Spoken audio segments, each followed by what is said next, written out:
अस्सलाम वालेकुम, कैसे हैं आप सब। तो आज हम स्टार्ट करने जा रहे हैं एक्सरसाइज 10B का क्वेश्चन नंबर 1। तो मेरे पास ये थिंक न्यू सिलेबस मैथमेटिक्स की बुक 1 है और उसका ये चैप्टर नंबर 10 चल रहा है। मैंने इस चैप्टर के नेम से एक सेपरेट प्लेलिस्ट बनाई हुई है, उसका लिंक भी नीचे डिस्क्रिप्शन में दिया हुआ है ताकि आप लोगों को इस चैप्टर से रिलेटेड तमाम सॉल्यूशंस एक जगह पर आसानी से इसी प्लेलिस्ट में मिल सकें। इसके अलावा आपको डिस्क्रिप्शन में मेरे सोशल अकाउंट्स के लिंक यानी मेरी फेसबुक प्रोफाइल, मेरी इंस्टाग्राम प्रोफाइल और मेरा ईमेल आईडी भी मिल जाएगा। आप इन्हीं अकाउंट्स के थ्रू अपने क्वेश्चंस को, सजेशंस को मुझ तक भी पहुंचा सकते हैं। तो स्टार्ट करते हैं क्वेश्चन नंबर 1 को। इसको स्टार्ट करने से पहले मैं आपको एक चीज पहले ही बता दूं कि आज इस क्वेश्चन में हमने ट्रांसवर्सल को सीखना है कि ट्रांसवर्सल क्या होता है। तो ये कंसेप्ट इतना इंपॉर्टेंट है कि अगर आपको अच्छे समझ आएगा तो ही आपको इस एक्सरसाइज के बाकी क्वेश्चंस भी अच्छे समझ आएंगे। अगर इस कंसेप्ट को आपने अच्छे से ना सीखा तो बाकी क्वेश्चंस को समझने में, सॉल्व करने में मुश्किल आ सकती है। तो इसलिए आपको जो चीजें मैं यहाँ पर बताऊंगा आपने उनको बहुत ध्यान से और आप कह लें समझना है और सुनना है ताकि आपको चीजें याद रहें। तो आप देखिए यहाँ पर स्टेटमेंट में क्या लिखा हुआ है क्वेश्चन नंबर 1 की। तो यहाँ पे मेंशन्ड है इन दी फिगर। आप देख सकते हैं नीचे एक फिगर आपको बनाकर दी गई है, मैंने उसका इमेज यहाँ पर अटैच किया हुआ है। आगे मेंशन्ड है A B is parallel to C D. तो आप इसको पढ़ेंगे A B is parallel to C D. तो ये जो बीच में आपके पास दो लाइंस हैं इनको हम पढ़ा करेंगे पैरेलल टू। तो जब भी कोई दो चीजें पैरेलल होती हैं वहां पर ये वाली दो लाइंस इस तरह लगाई जाती हैं। तो यहाँ पर ए बी और सी डी के दरमियान ये यूज की गई हैं। तो इसका मतलब है आपको ये कहा जा रहा है कि नीचे जो फिगर बनी हुई है उसमें ए बी और सी डी जो दो लाइंस हैं वो आपस में क्या है, पैरेलल है। अब पैरेलल लाइंस किसको बोलते हैं? पैरेलल लाइंस ऐसी लाइंस को बोलते हैं जो कभी भी एक दूसरे को क्रॉस ना करें, एक दूसरे को मीट ना करें, एक दूसरे को टच ना करें। तो ऐसी लाइन जो एक दूसरे को क्रॉस नहीं करती, एक दूसरे को टच नहीं करती, उन्हीं को हम पैरेलल लाइंस बोलते हैं। अब आप नीचे फिगर में देखें तो यहाँ पे आप देखें ए लिखा हुआ है, यहाँ पर बी है, तो ये आपके पास हो गई ए बी लाइन। इसी तरीके से आप नीचे देखें यहाँ पे सी लिखा हुआ है, यहाँ पर इस एंड पे डी लिखा हुआ है, तो ये आपकी हो गई सी डी लाइन। तो ये दोनों लाइंस आपस में पैरेलल हैं, एक दूसरे को क्रॉस नहीं करेंगी। अगर आप देखें ए बी को भी इसी डायरेक्शन में एक्सटेंड कर लें, सी डी को भी चाहे लेफ्ट पे या राइट साइड पे एक्सटेंड कर लें, ये कभी भी एक दूसरे को टच नहीं करने वाली। तो ऐसी लाइंस को हम पैरेलल लाइंस बोलते हैं और इनके ऊपर अक्सर औकात ये एरो हेड लगाया जाता है। आप देखें ए बी लाइन के ऊपर भी सेम एरो हेड है, सी डी लाइन के ऊपर भी सेम एरो हेड है, जो ये शो कर रहा है कि ये दोनों की दोनों लाइंस क्या है, पैरेलल। ये चीज ऊपर लिखी गई है। अब नीचे आप देख सकते हैं कि यहाँ पे ए पार्ट को हम पहले बात करेंगे फिर दोबारा इस फिगर पर आएंगे कि ए पार्ट में आपको कहा जा रहा है कि लिस्ट करें। लिस्ट किसको करना है? कुछ एंगल्स को। पहले पार्ट में आपने two pairs of equal corresponding angles, यानी पहले पार्ट में जस्ट आपने कोई से दो पेयर लिख के दिखाने हैं इक्वल कॉरस्पॉन्डिंग एंगल्स के।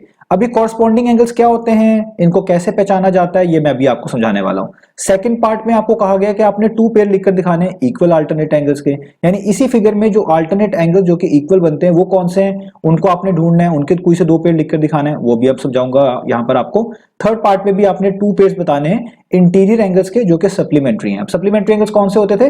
वो एंगल्स जिनको ऐड करके आपको 180 डिग्री मिले, उन्हीं को हम बोलते थे सप्लीमेंट्री एंगल्स। अब ये जो सारे नाम यहाँ पर एंगल्स के आए हैं ये कौन से होते हैं, कब बनते हैं, ये अब हम समझते हैं। तो यहाँ पर एक बड़ा इंपॉर्टेंट कंसेप्ट है जिससे सारे लिंक्ड है, तो वो आपने सीखना है, उसी से हम इन सारे क्वेश्चंस को बड़ा इजीली कर पाएंगे। तो उसको हम बोलते हैं ट्रांसवर्सल का कंसेप्ट यानी ट्रांसवर्सल। अब अगर आपके पास कोई भी दो लाइंस हो, मिसाल के तौर पे यहाँ पे मैं जो वो दो लाइंस है वो पैरेलल लाइंस ले रहा हूँ। मिसाल के तौर पे ये हमारे पास एक लाइन है, इसका नाम मैं फिर से ए बी दे देता हूँ आपको समझाने के लिए, और एक लाइन हमारे पास यहाँ पर है, फॉर एग्जाम्पल इसको मैं दे देता हूँ नाम सी डी। तो ये हमारे पास दो लाइंस है और ये दोनों की दोनों पैरेलल लाइंस है। मैं यहाँ पे भी एक एरो हेड लगा रहा हूँ, यहाँ पे भी लगा रहा हूँ। पैरेलल लाइन का मतलब ऐसी लाइन जो एक दूसरे को क्रॉस ना करें। तो आपके पास कोई भी दो लाइंस हो, अगर उनको कोई लाइन इस तरीके से क्रॉस करते हुए गुजरे अलग अलग पॉइंट्स पर, जैसे आप देखें ये वाली लाइन ने इस ए बी लाइन को इस वाले पॉइंट पे, जहां पे मैं ओ लिख देता हूं फॉर एग्जांपल समझाने के लिए, और इसी लाइन ने इस सी डी लाइन को एक अलग पॉइंट पे, यहां पर इस पे मैं यहाँ पे ई लिख देता हूं जस्ट समझाने के लिए। तो अगर कोई आपके पास दो लाइंस हो, उनको इस तरीके से कोई लाइन क्रॉस करके दो अलग पॉइंट्स पे गुजरे, तो उस लाइन को हम बोलते हैं ट्रांसवर्सल। तो ये जो लाइन है ये हमारी क्या कहलाएगी? ट्रांसवर्सल। अब जरूरी नहीं है कि ए बी और सी डी हमेशा पैरेलल लाइंस हो, कोई भी लाइन हो सकती है, किसी भी दो लाइन को अगर कोई इस तरह की लाइन क्रॉस करके गुजरती है उसी को हम ट्रांसवर्सल बोल रहे होते हैं। लेकिन अगर आपके पास ये ट्रांसवर्सल किसी दो ऐसी लाइंस को क्रॉस करके गुजर रही है जो कि पैरेलल है, जिस तरह के हमारे केस में है, यहां पर भी जो मैं फिगर दी हुई है उसमें भी ऐसा ही है, तब जो एंगल्स कुछ बनते हैं यहां पर खास किस्म के, वो पेयर वाइज इक्वल होते हैं। कौन सा एंगल किसके इक्वल होता है, उनका क्या नाम होता है, उनको कैसे पहचाना जाता है, यही हमने सीखना है। तो आपने याद रखना है कि जब भी कोई लाइन दो पैरेलल लाइंस को, ऐसी लाइंस को जो आपस में पैरेलल हो, जो इस तरह क्रॉस करके गुजर रही होती है, उसको उस लाइन को हम ट्रांसवर्सल बोल रहे होते हैं और वहां पे कुछ खास किस्म के एंगल्स बन रहे होते हैं जो आपस में इक्वल होते हैं। तो ये सिर्फ पैरेलल लाइंस के केस में है। अगर ये लाइंस पैरेलल ना होती तो इस तरह की लाइन को क्रॉस करके गुजरी होती उसको ट्रांसवर्सल तो बोलते, लेकिन उसके तमाम एंगल्स के दरमियान वही रिलेशनशिप बिल्ड करना जो पैरेलल लाइन के केस में होता है वो वहां पर होल्ड ना करता। तो अब अब हम देखते हैं कि हमने पहला कौन सा एंगल सीखना है। तो सबसे पहले जो फर्स्ट पार्ट यहां पर हमारे पास गिवन है, इसमें आपको कहा गया कि कोई से दो पेयर लिख कर दिखा दो इक्वल कॉरस्पॉन्डिंग एंगल्स के। तो हमने सीखना है कॉरस्पॉन्डिंग एंगल्स किसको बोलते हैं। तो याद रखिएगा, कॉरस्पॉन्डिंग एंगल्स हम ऐसे एंगल्स को बोलते हैं जो आपकी ट्रांसवर्सल लाइन के साथ कनेक्टेड हो, एक ही साइड पर हूं और दो अलग अलग पॉइंट्स के ऊपर हूं। जैसे मिसाल के तौर पे ये आपको समझाने के लिए अगर मैं यहां पर ये कलर करूं, ये वाला एंगल, मैं इसका नाम खुद से दे रहा हूं आपको समझाने के लिए, ये मेरे पास कोई एंगल 1 है। तो आप इसी ट्रांसवर्सल की सेम साइड पर रहें और दूसरे पॉइंट पर जाएं, यहां पर जहां पे ये ट्रांसवर्सल इस सीडी लाइन को क्रॉस कर रहा है। तो क्योंकि ये वाला एंगल इस ए बी लाइन के नीचे था, तो इसी साइड पर रहते हुए अगर मैं इस सीडी लाइन के नीचे एक एंगल बना दूं, यहां पर इसको भी मैं शेड कर देता हूं, जहां पे मैंने ई लिखा हुआ है, इसका नाम एंगल 2 रख देता हूं। तो ये दोनों एंगल्स कॉरस्पॉन्डिंग एंगल्स कहलाएंगे। तो ऐसे एंगल जो एक ही ट्रांसवर्सल के साथ कनेक्टेड हो, सेम साइड्स पर हो, अलग अलग पॉइंट्स के साथ कनेक्टेड हो, जिस तरह ये ऊपर वाले पॉइंट ओ के साथ है, ये नीचे वाले ई पॉइंट के साथ है, और इनकी जो आप कह लें ये एक ही जैसी बिहेवियर एग्जिबिट कर रहे हो। यानी आप यूं कह लें कि अगर ये वाला एंगल 1 ए बी लाइन के नीचे बना हुआ है, तो इसका कॉरस्पॉन्डिंग भी एक सी डी लाइन के नीचे ही होना चाहिए, जैसे यहाँ पे एंगल 2 है। तो ऐसे एंगल्स को हम कॉरस्पॉन्डिंग एंगल्स बोलते हैं और ये हमेशा आपस में इक्वल होते हैं। तो यानी जितना एंगल 1 होगा उतना ही एंगल 2 होगा। अब इसी तरीके से हम कॉरस्पॉन्डिंग एंगल को और तरीके से भी देखते हैं। फॉर एग्जाम्पल अगर एक एंगल यहां पे मैं बना देता हूं, फॉर एग्जाम्पल ये वाला, ये आप कह लें ये एक एंगल है, इसका नाम मैं रख देता हूं एंगल 3। तो आप देखें ये इस ट्रांसवर्सल के आप कह लें लेफ्ट साइड पे, आप यूं कह लें। तो अब इसका कॉरस्पॉन्डिंग एंगल इसी ट्रांसवर्सल के साथ कनेक्टेड होगा, सेम साइड पर होगा, और जिस तरह ये इस लाइन के ऊपर है वो भी उस लाइन के ऊपर होगा। और अगर हम इसी साइड पर नीचे जाएं तो ये जो पॉइंट ई है, आप देख सकते हैं यहां पे ये सीडी लाइन इस तरीके से जा रही है। इसके अगर मैं ऊपर ये वाला एंगल बना दूं तो आप नोटिस करें ये इस एंगल 3 का कॉरस्पॉन्डिंग बनेगा। इसका नाम मैं एंगल 4 रख देता हूं। क्यों? क्योंकि एंगल 3 और 4 एक ही ट्रांसवर्सल से कनेक्टेड है, सेम साइड पर है, और जिस तरह ये एंगल 3 इस ए बी लाइन के ऊपर बना हुआ है, ये एंगल 4 भी सी डी लाइन के ऊपर बना हुआ है, तो इसका मतलब ये इसके कॉरस्पॉन्डिंग होगा। तो आप कहेंगे एंगल 3 एंगल 4 के इक्वल है। तो ऐसे एंगल्स कॉरस्पॉन्डिंग एंगल्स कहलाए जाते हैं जो आपकी सेम ट्रांसवर्सल से कनेक्टेड हो, सेम साइड पर हो, दोनों अलग अलग पॉइंट के ऊपर हो, और अगर एक एंगल किसी लाइन के ऊपर है तो उसका कॉरस्पॉन्डिंग भी लाइन के ऊपर होना चाहिए। अगर कोई एक एंगल एक लाइन के नीचे है तो उसका कॉरस्पॉन्डिंग भी दूसरे पॉइंट के ऊपर लाइन के नीचे होना चाहिए। तो ऐसे एंगल्स को कॉरस्पॉन्डिंग एंगल्स बोलते हैं और ये आपस में इस तरीके से पेयर वाइज इक्वल होते हैं। और ये फिनोमेना तभी होता है जब दो पैरेलल लाइंस को इस तरह की कोई लाइन कट कर रही हो, जिसको ट्रांसवर्सल बोल रहे होते हैं। तो अब हमने ऐसे ही दो पेयर्स यहां पर लिख के दिखाने हैं। अब बुक में बहुत सारे पेयर्स लिखे हुए हैं, आपको सिर्फ कोई से दो लिखने को कहा है, तो आप कोई से दो लिख सकते हैं। तो इसमें कंफ्यूज ना होइएगा कि जो मैंने लिखे हैं वो वहां पर हैं या नहीं है, या वहां पर कम ज्यादा है। कोई से दो लिख सकते हैं, तो आपने भी कोई से दो लिख देने हैं। तो आइए अब हम इस फिगर से देखते हैं इसी पैटर्न के मुताबिक कि हमारे कॉरस्पॉन्डिंग एंगल्स कौन से बनते हैं। तो यहां पर ये मैं कुछ जो वर्किंग की है इसको थोड़ा सा हटा देता हूं ताकि चीजें आसान हो। तो आइए अब इसको यहां पर हम देखते हैं। ठीक है, अब देखें हमारे पास जो ये फिगर है इसमें ए बी और सी डी दोनों पैरेलल लाइंस हैं और इस पे दो ट्रांसवर्सल बना के दिए गए हैं। एक ये है पी से लेकर क्यू तक पी क्यू, और एक ये है आर से लेकर एस तक आर एस। तो आपने कॉरस्पॉन्डिंग एंगल ढूंढने, तो ऐसे एंगल ढूंढने जो इन ट्रांसवर्सल की सेम साइड पर हो, अलग अलग पॉइंट के साथ कनेक्टेड हो, और अगर कोई एक लाइन के नीचे है तो उसका कॉरस्पॉन्डिंग भी लाइन के नीचे हो। तो अब मिसाल के तौर पे अगर मैं यहां पर कहूं कि ये एक हमारे पास एंगल बनता है, फॉर एग्जांपल ये वाला जिसको मैं यहां पर बना रहा हूं, ये आपने देखना है ये वाला। अब इसको रीड कैसे करना है, यहां से स्टार्ट करें, बी ये क्या है एक्स और ये क्या है आर। तो बी एक्स आर का मतलब होगा बी और आर के दरमियान एक्स पे बनने वाला एंगल। तो मैं यहां पे लिख देता हूं कि मैंने एक एंगल ढूंढा बी एक्स आर। तो जहां पर एंगल बना होता है वो बिल्कुल लेटर बीच में होता है। हम एक्स पे एंगल को देख रहे हैं तो देखें एक्स बीच में है, और जिसके वो दरमियान है बी और आर के दरमियान है, तो आप देखें लेफ्ट पे बी लिखा हुआ है, राइट पे आर लिखा हुआ है। और जब हमने एंगल्स इस तरह लिखने होते हैं तो बीच वाले लेटर के ऊपर इस तरह का हम हैट सिंबल लाजमी बनाते हैं। तो मैंने एक एंगल ढूंढ लिया बी एक्स आर। अब इसका कॉरस्पॉन्डिंग एंगल कौन सा होगा, तो जिस तरह मैंने आपको यहां पर समझाया है कि इसका कॉरस्पॉन्डिंग एंगल इसी सेम ट्रांसवर्सल के साथ कनेक्टेड होना चाहिए, सेम साइड पर होना चाहिए, और इसके अलावा जो दूसरा पॉइंट है उधर होना चाहिए, और ये लाइन के ऊपर है तो वो भी लाइन के ऊपर होना चाहिए। तो अगर आप देखिए इस आर एस वाली लाइन को देखें जो कि ट्रांसवर्सल है, इसी साइड पर रहते हुए ये जो पॉइंट है जहां पे यही आर एस इस सीडी लाइन को कट कर रही है, तो यहां पर इस लाइन के ऊपर एक एंगल ये बनता है, और ये वाला एंगल और ये वाला एंगल दोनों कॉरस्पॉन्डिंग एंगल हैं। देखिए दोनों सेम साइड पर हैं, अलग अलग पॉइंट के साथ कनेक्टेड हैं, और अगर ये लाइन के ऊपर है तो ये भी लाइन के ऊपर है।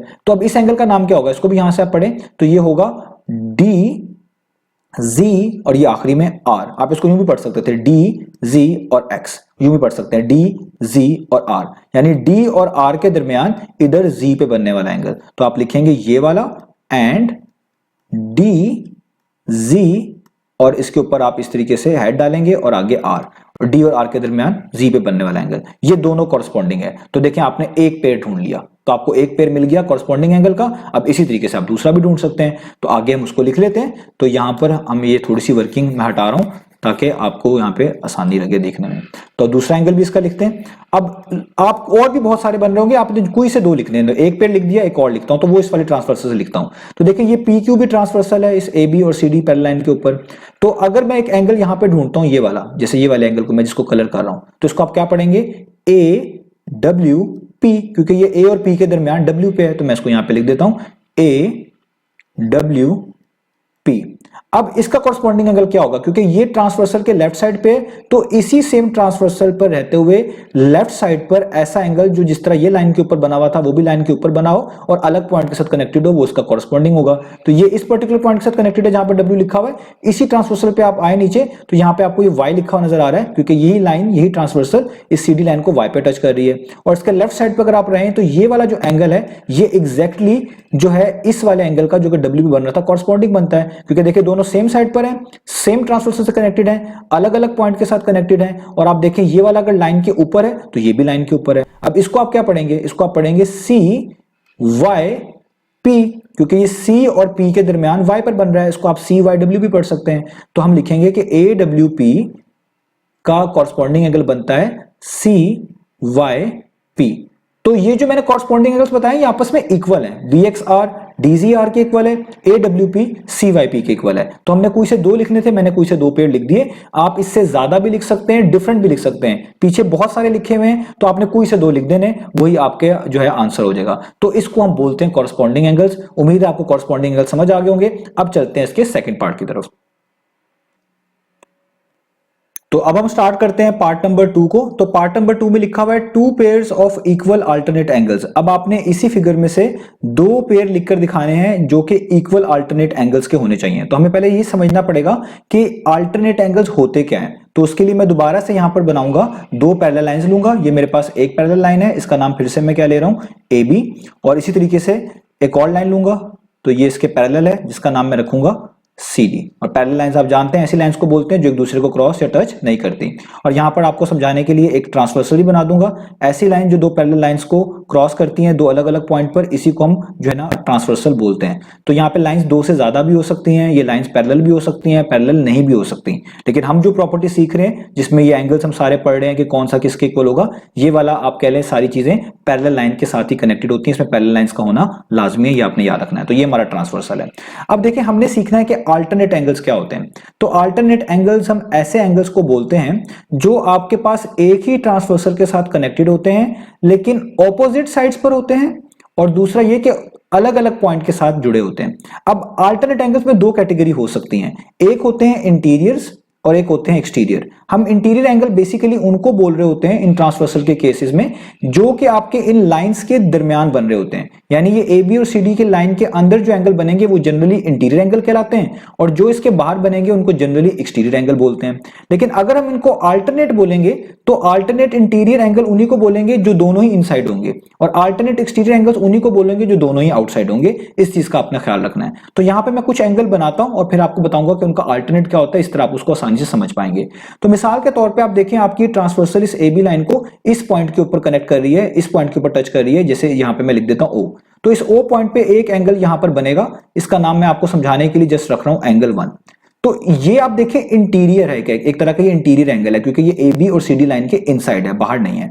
तो इसका अल्टरनेट भी इनसाइड ही होगा, इन्हीं दो लाइंस के दरमियान होगा। अब कहां पर होगा, इसी ट्रांसवर्सल पे रहते हुए दूसरे पॉइंट पे जहां पे इस ट्रांसवर्सल ने टच किया इस सी डी लाइन को, उसके ऑपोजिट साइड पर। तो इसी अगर आप ट्रांसवर्सल पे रहें तो ये एक तरह का राइट साइड पे है, तो आपको यहां पर एक लेफ्ट साइड पे एंगल बनेगा। इधर मैं जस्ट समझाने के लिए ई पॉइंट लिख रहा हूं, तो ये और इस एंगल को मैं कह रहा हूं एंगल 2। तो ये जो एंगल 1 होगा ना, ये एंगल 2 का अल्टरनेट इंटीरियर कहलाएगा, क्योंकि ये दोनों एक ही ट्रांसवर्सल से कनेक्टेड हैं, ऑपोजिट साइड्स पर हैं, दोनों ही इंटीरियर हैं और अलग अलग पॉइंट के साथ कनेक्टेड हैं। जब ये तमाम चीजें, तमाम कंडीशंस पूरी होंगी, उसको आप अल्टरनेट इंटीरियर एंगल बोला करेंगे। इसका मतलब ये एंगल 1 और एंगल 2 अल्टरनेट इंटीरियर एंगल है, तो ये इक्वल हुआ करेंगे। अब इस तरीके से अगर मैं यहां पे कोई एंगल लेता, जैसे आपको समझाने के लिए इसका नाम मैं रख देता हूं एंगल 3, तो इसका अल्टरनेट कहां होगा, क्योंकि ये ट्रांसवर्सल के लेफ्ट साइड पर है, तो अंदर ही रहते हुए इन दोनों लाइंस के इसकी राइट साइड पर, जहां पर दूसरे पॉइंट पर ये लाइन टच कर रही है सीडी लाइन को, वहां पे बनेगा। तो एंगल 3 का ऑपोजिट साइड यहां पे बनती है, दूसरी साइड पर एंगल 4,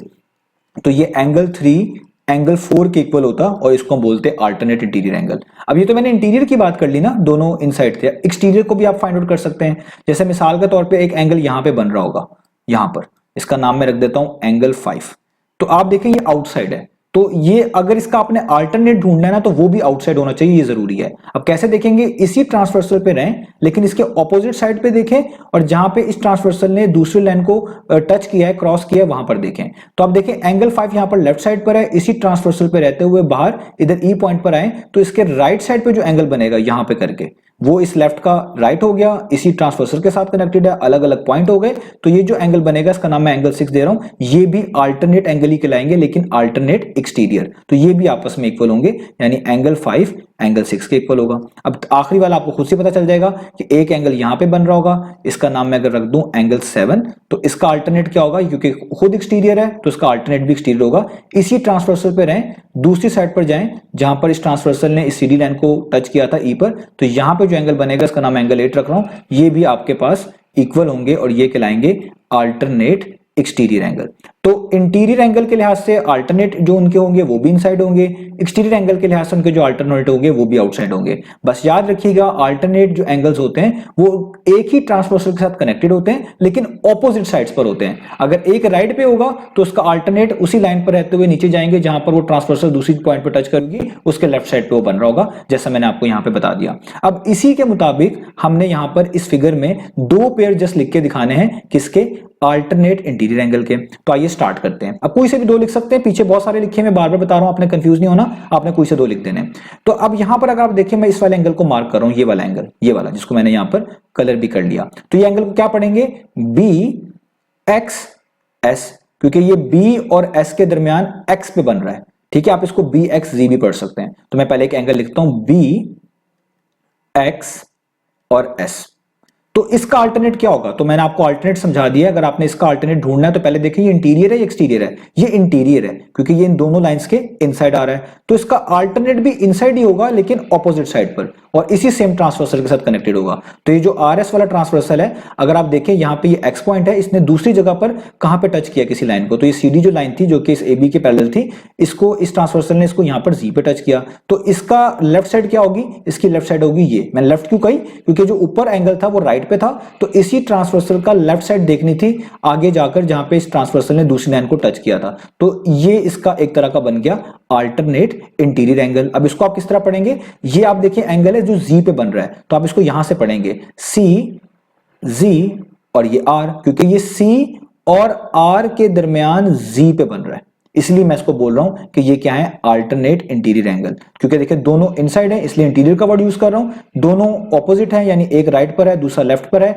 अलग अलग पॉइंट के साथ कनेक्टेड है, सारी प्रॉपर्टीज फुलफिल हो रही हैं, तो आप कहेंगे कि बी एक्स एस का जो अल्टरनेट है वो है सी जी आर या सी जेड आर पढ़ लें, ठीक है। तो हम यहां पे लिखेंगे बी एक्स एक्स और इक्वल हो गया सी जेड आर के, ये दोनों अल्टरनेट इंटीरियर एंगल बनते हैं और आपस में क्या होंगे, इक्वल होंगे। अब एक पेयर और ढूंढते हैं, वो दूसरी वाले ट्रांसवर्सल से ढूंढ लेते हैं। तो ये दूसरी वाले ट्रांसवर्सल है पी क्यू, ये ऊपर लाइन को इधर डब्ल्यू वाले पॉइंट पे टच कर रही है, नीचे को वाई पे टच कर रही है, तो हम इसी तरीके से एक एंगल यहां पे ढूंढते हैं। तो फॉर एग्जाम्पल अगर मैं ये वाला जो है ना एंगल मार्क कर रहा हूं, फॉर एग्जाम्पल ये वाला, तो ये इसको क्या पढ़ेंगे, इसको आप पढ़ेंगे ए डब्ल्यू क्यू, क्योंकि ये ए और क्यू के दरमियान डब्ल्यू पे बन रहा है, तो मैं यहां पे लिखता हूं ए डब्ल्यू क्यू, और डब्ल्यू पे हैड डालूंगा क्योंकि इससे मुराद एंगल है। तो इसका अल्टरनेट क्या होगा, क्योंकि ये खुद इंटीरियर है तो इसका अल्टरनेट भी इंटीरियर होना चाहिए, तो इन 2 लाइंस के दरमियान ही होना चाहिए, लेकिन ऑपोजिट साइड पर। इस ट्रांसवर्सल ने एक तो डब्ल्यू पे टच किया हुआ है इस एबी लाइन को,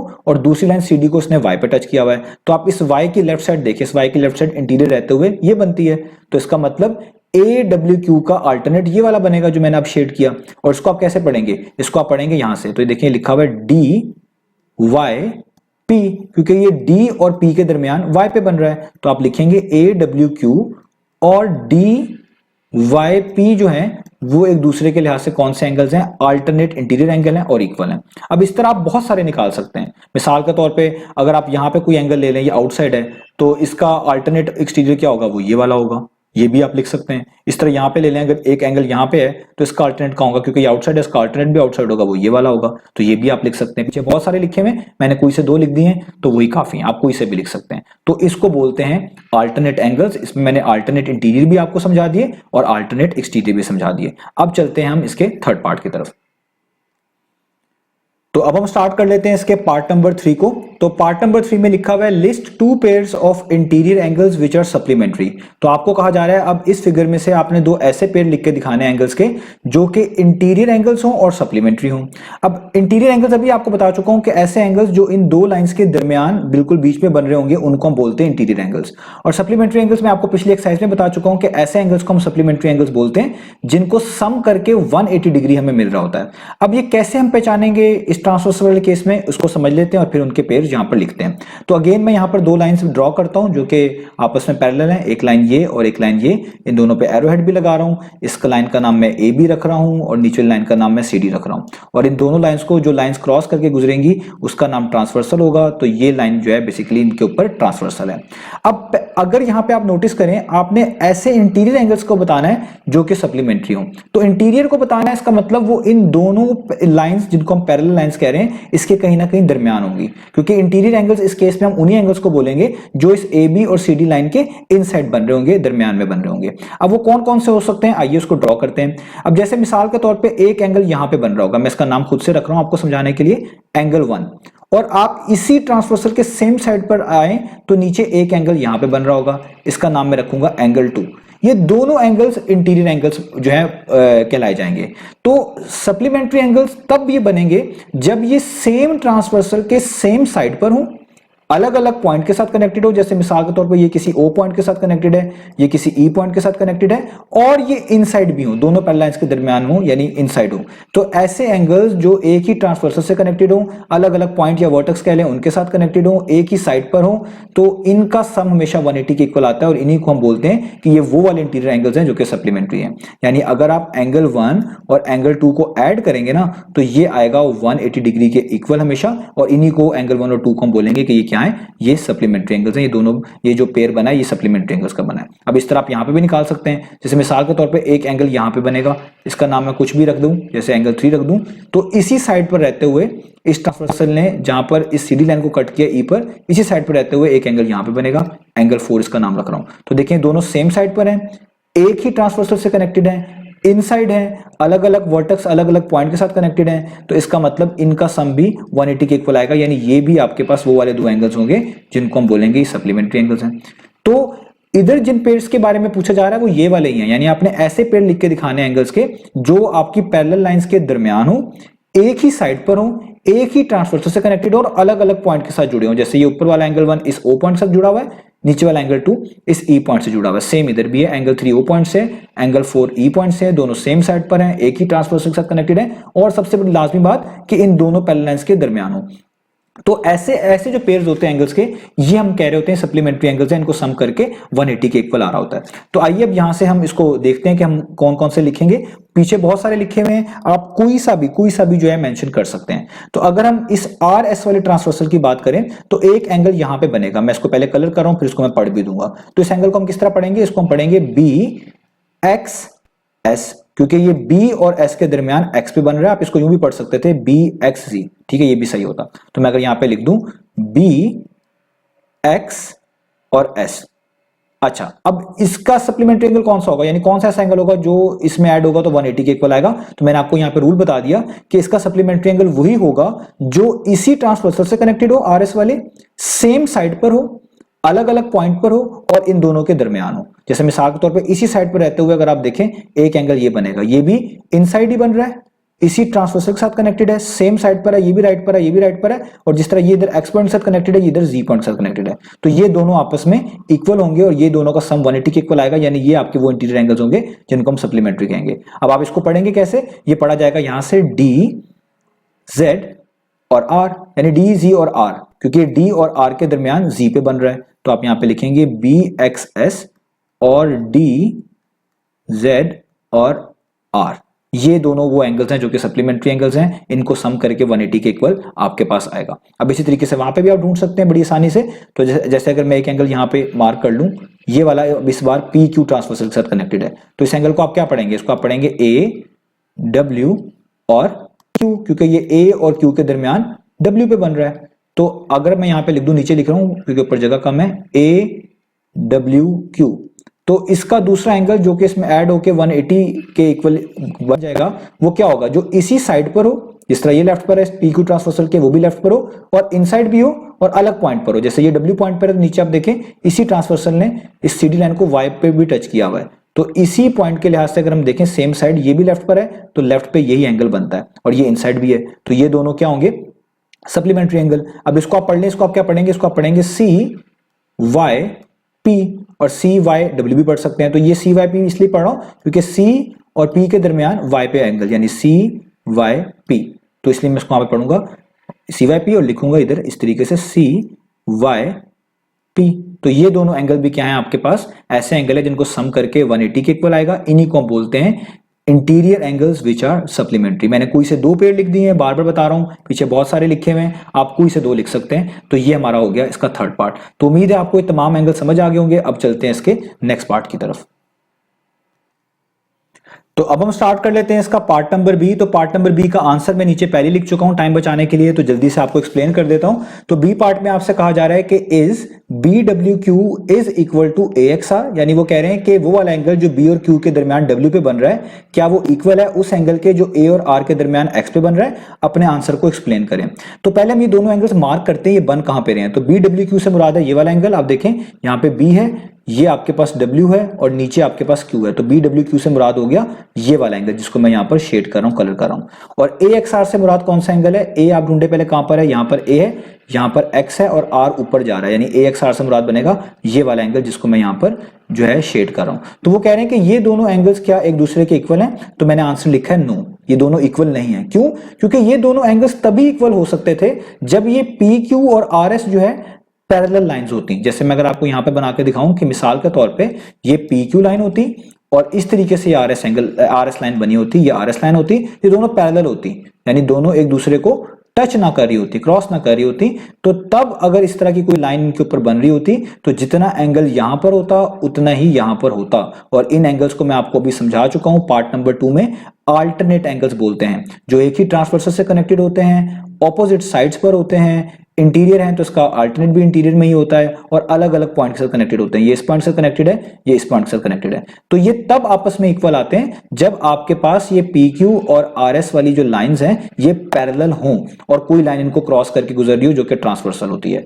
तो अगर ये दोनों लाइंस पैरेलल होंगी तो ये एंगल्स इक्वल आएंगे। अब सेम सिनेरियो यहां पर बन रहा है कि एक लाइन ये है और एक लाइन ये है और उन्हीं के दरमियान आप देखें इसी पोजीशन पर एक एंगल यहां पर है, एक एंगल यहां पर है, तो ये अल्टरनेट इंटीरियर एंगल जैसे दिख रहे हैं, जरूर आप इनको अल्टरनेट तो कह सकते हैं, लेकिन ये इक्वल नहीं है। उसकी रीजन क्या है, क्योंकि PQ और RS पैरेलल लाइंस नहीं है। जब पैरेलल लाइंस होती हैं तब ये वाले एंगल्स जो बनते हैं ये आपस में इक्वल होते हैं, अदरवाइज बस आप इनको अगर ये लाइंस पैरेलल ना हो आप इनको अल्टरनेट कह तो सकते हैं इंटीरियर एंगल्स, लेकिन इक्वल नहीं कह सकते। तो इसलिए हम यहां पे कहेंगे कि ये दोनों एंगल्स इक्वल नहीं बनते क्योंकि PQ और RS जो हैं वो पैरेलल लाइंस नहीं है। तो मैंने देखिए ये चीज लिख दिया है कि no BWQ is not equal to AXR, इसको हम पढ़ेंगे is not equal to, और reason because PQ and RS are not parallel to each other, या आप कह देंगे because PQ and RS are not parallel, यहां भी काफी होगा। तो ये हमारा हो गया बी पार्ट।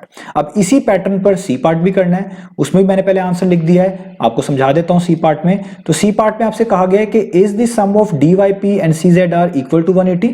वो कह रहे हैं कि क्या इस वाले एंगल का यानी DYP का और ये जो CZR है ये वाले एंगल का सम 180 के इक्वल आता है, यानी वो ये पूछना चाह रहे हैं कि क्या इन दोनों एंगल्स को ऐड करके 180 डिग्री बन जाता है, यानी सप्लीमेंट्री एंगल्स हैं कि नहीं है। तो मैंने आपको अभी ऊपर ए पार्ट पे समझाया है कि कौन से ऐसे इंटीरियर एंगल्स होंगे जो कि सप्लीमेंट्री कहलाएंगे। तो पहले हम इनको मार्क करते हैं। तो मैं यहां से ये पहली वाली वर्किंग अगर डिलीट कर दूं ताकि आपको समझाना आसान हो जाए, तो हम पहले इनको मार्क कर लेते हैं कि ये एंगल्स हैं कहां कहां पर।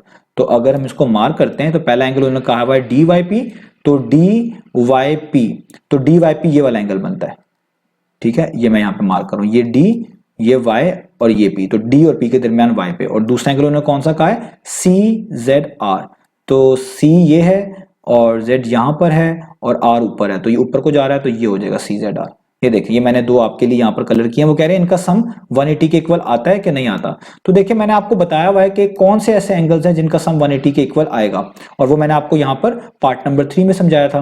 तो मैंने आपको समझाया था उन दो एंगल्स का सम 180 के इक्वल आएगा जो इंटीरियर हो, यानी दो पैरेलल लाइंस के दरमियान बिल्कुल सेंटर में बन रहे हो, एक ही साइड पर हो और अलग अलग पॉइंट के साथ कनेक्टेड हो। अब अगर आप इन दो लाइंस को देखें, ये है तो एक ही साइड पर, ये भी आप कह लें एक तरह का इस सीडी लाइन के मुताबिक देखें राइट साइड पर है, और ये भी उसी लाइन के राइट साइड पर है, एक ही आप कह लें लाइन के साथ कनेक्टेड भी हैं। लेकिन प्रॉब्लम वहीं पर है कि ये दो पैरेलल लाइंस के दरमियान होने चाहिए थे, क्योंकि मैंने आपको समझाया था जब भी आपके पास दो इस तरीके से पैरेलल लाइंस होती हैं और उनको कोई इस तरह की लाइन क्रॉस करके गुजरती है जिसको हम ट्रांसवर्सल बोलते हैं, तो जो एंगल यहां पे बनेगा और दूसरी तरफ उसके नीचे ही उसी साइड पर रहते हुए जो एंगल बनेगा, इनका सम जस्ट 180 के इक्वल आएगा, इस शर्त के ऊपर कि ये दो लाइंस पैरेलल हो। तो अगर ये पैरेलल लाइन नहीं है तो आप जैसे इनको ये कह सकते हैं कि ये दोनों एक साइड पर एंगल आ रहे हैं, लेकिन इनका सम 180 के इक्वल आएगा, ये श्योर नहीं है। ये श्योर तभी होता है कि जब ये दोनों एंगल सेम साइड पर बन रहे हो, इन साइड बन रहे हो, किसी ट्रांसफर के साथ कनेक्टेड हो, और जिन दो लाइंस के दरमियान बन रहे हो वो लाजमी पैरेलल हो। तो आप देखें, ये जो दो एंगल्स हैं जिसके बारे में यहाँ पे नीचे कहा गया, ये दोनों जो हैं दो पैरेलल लाइंस के दरमियान नहीं बन रहे। ये एक लाइन है PQ और एक लाइन है RS, ये दोनों पैरेलल नहीं है। अगर ये पैरेलल होती तो इन दोनों का सम 180 के इक्वल आता, जैसे पार्ट नंबर 3 में आपको समझा चुका हूं। लेकिन ऊपर जस्ट लिखा हुआ है कि AB और CD लाइन पैरेलल है, तो PQ और RS पैरेलल नहीं है, तो फिर ये दोनों एंगल का सम भी 180 के इक्वल नहीं आ सकता। तो इसलिए मैंने नीचे लिख दिया है कि no, the sum of DYP and CZR is not equal to 180, और रीजन सेम है क्योंकि PQ और RS जिनके दरमियान दोनों ये एंगल बन रहे हैं वो पैरेलल नहीं है, और not parallel to each other. वो पैरेलल होती तो ही ये एंगल्स आपके पास इक्वल आते। तो यहां पर हमारे पास ये लास्ट पार्ट भी हो गया। उम्मीद है आपको ये तमाम चीजें समझ आई होंगी। मैंने कोशिश की इनको डिटेल में समझाऊं। तो इंशाल्लाह ताला हम नेक्स्ट वीडियो में मिलेंगे बाकी सॉल्यूशंस के साथ।